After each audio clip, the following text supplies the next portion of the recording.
একটা রাষ্ট্রের কিছু দায় দায়িত্ব থাকে এবং এই দায় দায়িত্বটা একটা অনির্বাচিত সরকারের চেয়ে নির্বাচিত সরকার বেশি দায়িত্ব পালন করতে পারে। কারণ অনির্বাচিত সরকারের জনগণের কাছে কোনো কমিটমেন্ট থাকে না, জনগণের কাছে কোনো জবাবদিহিতা থাকে না, জনগণের কাছে তাকে যাইতে হয় না। কিন্তু নির্বাচিত সরকারের লোকেরা জনগণের কাছেই যায় এবং গিয়ে সেখানে তার সাথে জবাবদিহি করতে হয়। এই জন্য এই নিরাপত্তা ব্যবস্থাটা এবং সামগ্রিকভাবে দেশের প্রত্যেকটা মানুষের নিশ্চিত জীবন যাপন করার যে ব্যবস্থা, এটা আল্লাহ করবেন, কিন্তু রাষ্ট্রীয় ব্যবস্থাটা থাকতে হয়।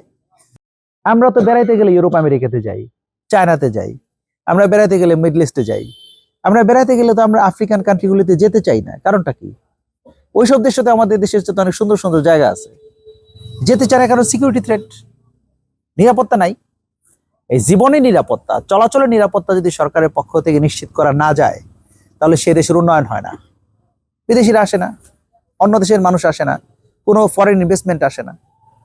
যাই হোক, আমরা সামগ্রিকভাবে একটা সুন্দর বাংলাদেশ যদি করতে পারি, যে বাংলাদেশটাতে জবাবদিহিতা থাকবে, যে বাংলাদেশটা মাদক মুক্ত হবে, যে বাংলাদেশটা মাফিয়া তন্ত্র মুক্ত হবে, এরকম একটা বাংলাদেশ যদি আমরা বানাইতে পারি সবাই মিলে, তাহলে এইটা আমাদের জন্য বাসযোগ্য দেশ হবে।